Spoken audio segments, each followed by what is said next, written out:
it's Darby from rejoiceandcreate.com, and I have another project for you today. Now this is my prototype for the project, and I think it's very cute. It's an accordion pleated on the side, and I made this one completely with cardstock. I made both the front, the back, and the pleated panels on the side with cardstock, and it worked all right, but I wanted to try a different one which actually had some paper in it. So then I went to this one, and this one I used the front and the back with cardstock, and I actually used some designer paper to do the sides of the bag. And actually I thought that one turned out much better because the pleats on the sides were a little bit easier to maneuver, and I could use the pattern on the side to enhance the sentiment in the front. And then I tried actually a smaller version of it, and I think this one's quite cute, but I wanted to be able to fit a couple of tea bags and some candies in it. So after all of my different prototypes and trying different sizes, I settled on this one, and this is the one that I really like. It does use the paper on the sides and the cardstock to the front and back, a coordinating cardstock. I used the same paper on the side to make a tag, and actually this stamp set came from Catherine Pooler, and she puts out a stamp of approval collection probably about 4 times a year. And there are a whole bunch of different products that coordinate together, and you can go to catherinepooler.com if you want more information. But the one I used on this one was the Celebrate Friends collection, the Cup of Tea stamp set, because I like the you, me, and a cup of tea, and I like the little tea bag as well. So I went ahead and stamped that one out and used it. Now it does have some dies that go with it, and that's how I cut out the tea bag with a heart. But it is a very fun collection. If you're interested, go to catherinepooler.com. I also used the Lots of Labels framelits, and I used the biggest framelit for the front and the back, and the third largest framelit for the tag. But you can do this without using the Lots of Labels framelits, because I think they're retiring this year, and there may or may not be any left. So if you don't have them already, you can still make this project, and I'll show you how to do it. Alright, so let me move these out of the way, and I'll just put this one here. Now for the front and the back on these, I used the largest of the Lots of Labels dies, and you need 2 of them, one for the front and the back, and I cut it off right at the bottom where those 2 corners are on the bottom. Now if you wish to do a similar tag on the front, I also used the 3rd largest Lots of Labels die. You only need 1 of those for the tag, and I used a coordinating paper. Actually, I used the same paper that I used for the sides. And again, cut it right off on the bottom. Now, I used just a basic scalloped edge border, and I actually put a little white border on that one. If you want to, I might make it a little bit shorter, but whatever you like. But if you don't have these or don't want to use them, for the front and the back, you can actually use just a piece of cardstock that is 3 7/8 by 2 7/8. And I've got 2 of those, one for the front and the back. In order to make it look more like a tag shape, you can use a decorative corner punch. But today I'm just going to cut them off at an angle to make it look like a basic tag top. For the pleated sides and the bottom, you need a piece of designer series paper that is 8 3/4 by 3 inches. And this one comes from the coffee break from Stampin' Up. Now I'm using the same paper for my tag because I like the way it looks coordinated, but you can choose if you want to or not. And this one is 2 3/4 tall by 2 inches wide. And I just measured over 5/8 of an inch both ways and cut it at an angle. And because the coffee break has garden green in it, I'll use some garden green ribbon, and that's about 16 inches. Alright, let's get scoring. Alright, so I have my 8 3/4 inch by 3 inch piece of paper. So before we get scoring, let me show you what it is we're going to do, because sometimes it's hard to see on the pattern paper. We're first going to turn it to the 8 3/4 inch side, and we're going to score it 3 inches from each end. Then we'll turn it to the 3 inch side, and 1/2 inch from each end we're going to score the entire way down. After that, every 1/2 of an inch at 1 inch, 1.5 inches, and 2 inches, we're going to score just the top part to the score line. We're going to pick up our scoring blade, and we're going to score from the bottom part to the score line. And we'll do that every 1/2 inch through the middle. So what we'll get is across the ends, we'll get a score line every 1/2 inch, but on the middle section of it, we're only going to get the 2 outside 1/2 inch score lines. All right, so let me show you how I did that.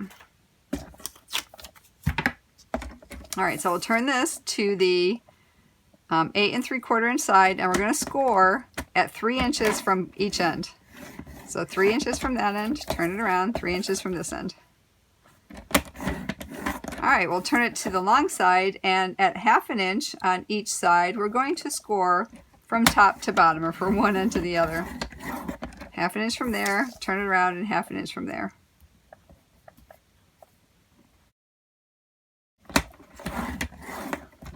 All right, so now, let me bring my template back in. Put it right there.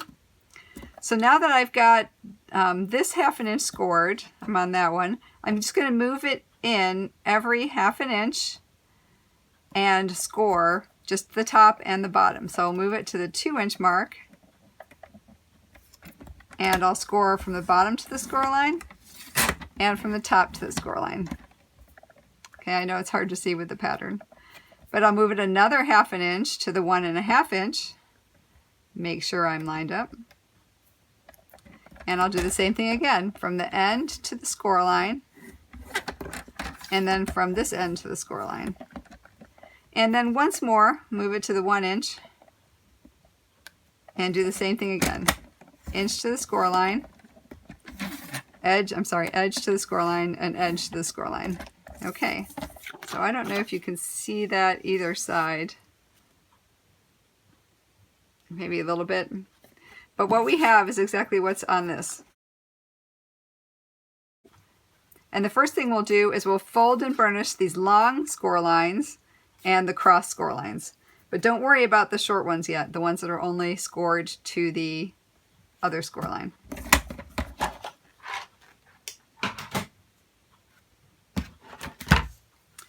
All right, so do the long ones on the edges, and we'll fold and burnish.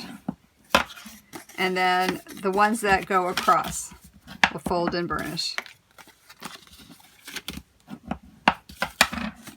All right, now what we're going to do is we're just going to make a miter here so that when we bend it like this, we'll have a nice miter. So what I do is I just fold it over, and I just cut it at a 45 or maybe slightly bigger from the fold line out to the edge. And that's what that gives me. So let me do the other side too. I can't even see these. Okay, from the fold line to the edge. I got that one, okay. And on this line as well.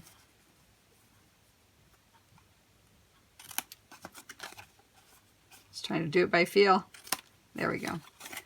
All right, so we've got that so far. All right, so now what we're going to do is we have our 2 edge folds that kind of are a mountain. So our next fold, we're just going to tease the end of it into a little bit of a valley, and you can bend this over because actually this will curve a bit as we fold our lines, as we get our lines kind of go in the right direction. So that's a bit of a valley, and the same with this first 1/2 inch score line after that, a bit of a valley. And then the one right in the middle is going to be another mountain. Okay, so we're kind of coaxing it into this, and as you do this, just let this bottom kind of curve up, because then it won't, you won't get funny fold lines in there, because we're only going to worry about the top part of it. That's the part that's going to accordion in. So let's go ahead and do the exact same thing on the other side. The ends are kind of mountains, so we're going to go valley for the next 1/2 inch ones, and then a mountain for the middle one. And as you do that, go ahead and let the bottom part of this fold and curve a bit, so we won't worry about stray fold lines that we don't want at this point. So this is what we have. Okay, so let's prepare our front and the back. Now, if we were using our largest lots of labels, we'd have 2 of these, and they'd both be cut here, and that's what we would glue like that. So what we're using today, if you don't have the dies or you don't want to use the dies, you want to make it look a little bit more masculine, are 2 pieces of cardstock that coordinate that are 3 7/8 by 2 7/8. And how I'm going to get them to look like a tag is I'll take the corners, 2 top corners, and I will measure from 3/4 of an inch, both on the side and on the top, and on this one as well. And because it's on the top and I'm going equal, I can do it this way, 3/4 of an inch, 3/4 of an inch. I cut from mark to mark. Okay, and that's all I need to measure, because I'll just line my other one up and I'll use that as my template.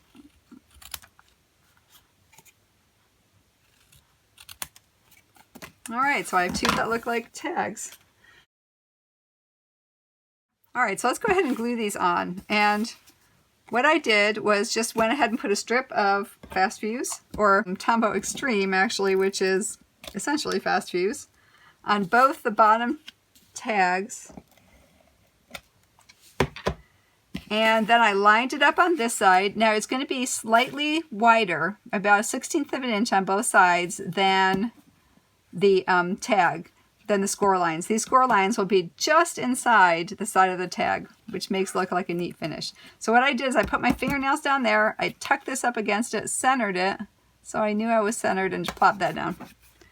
And then I turned it around and did the same thing with this one. Now don't worry about the extra glue, because this is going to come up and glue there, so you'll have that covered. Alright, so same thing. I put my fingernails right at that score line and held it down so that I could tuck this right against it and center it, and then plop that right down. Oops, there we go. Alright, so let's just go ahead and turn it over. Let's put some of our Tombow Extreme on all of the side tabs here.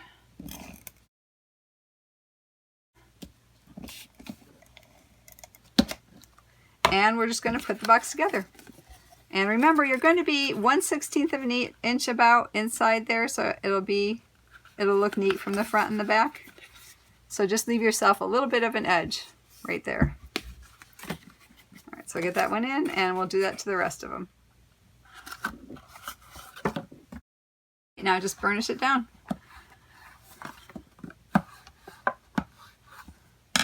Alright, so you have a pretty nice sized little box bag, and it's about 2 inches deep by just under 3 inches. It's 2 3/4 of an inch inside the box part of it. And you can see when we do it like this, it closes it up. And actually this one looks a lot more like a tea bag than the other ones. Alright, because I marked mine, let me just go ahead and take a minute and get my pencil marks off of that.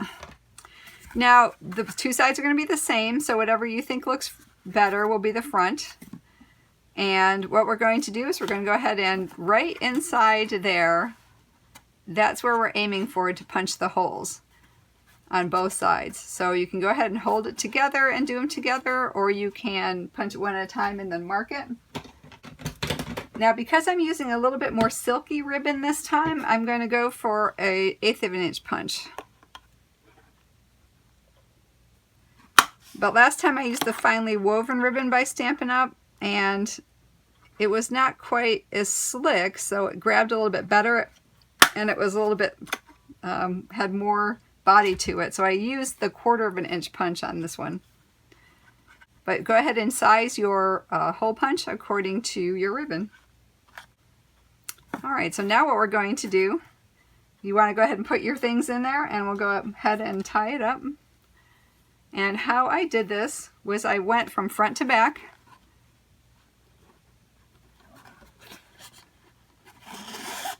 and front to back,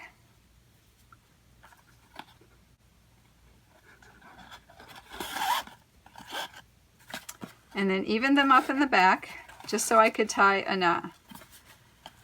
Of course, you want to make sure that you're not twisted. Okay, so there we are. So go ahead and put your ends up, and this is where you need a little extra ribbon though. If you can tie a better overhand knot with less, then you're fine to do it. I just needed the 16 inches so I could get my overhand ribbon tied. Alright, so go ahead and tighten that down. And I'm going to go ahead and, oh, where are they? Get my ribbon scissors and make the ends neat. Okay. How I'm going to close this is you pull this up and pull this through, and then that goes over to the back, and you kind of just snug it down like that. It kind of gives it an unusual closure. Of course, you could always tie a bow or a knot if you wanted to. I just thought that that was very cute because it kind of reminded me of a tea bag. All right, let's go ahead and make our tag. Okay, so I've got the 2 3/4 inch by 2 inch piece of Designer Series paper.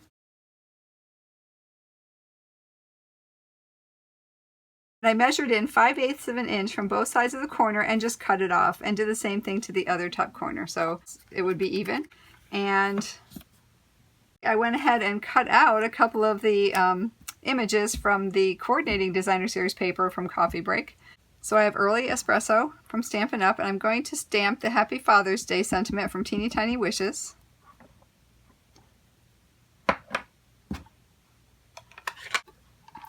And I'm going to use the classic label punch. Make sure that's dry. The dark ones kind of smudge once in a while. I'm going to use the classic label punch. So let me use one of the edges of my dimensionals, because I'll go ahead and elevate the Happy Father's Day.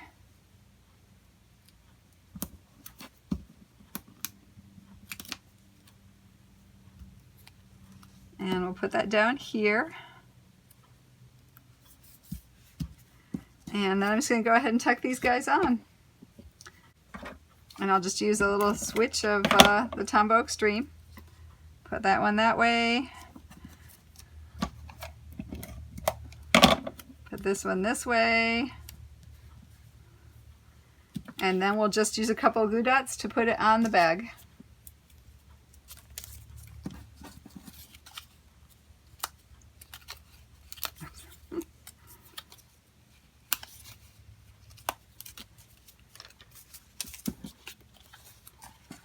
And I tucked it right up where those ribbons were and kind of made it even.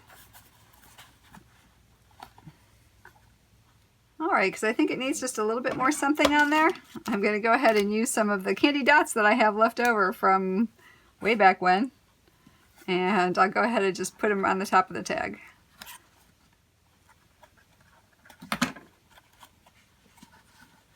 And then, just because sometimes I can't stop, I'm going to double up some linen thread, or you can use some twine or jute. And I'm going to tie it right over the image, right above the sentiment. And do it in a knot. Alright, so there.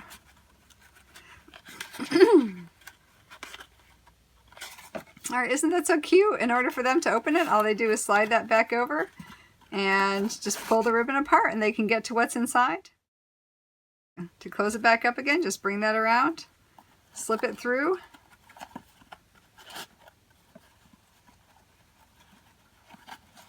and pull that over. There, I think that looks like a really sweet, almost like a little tea bag.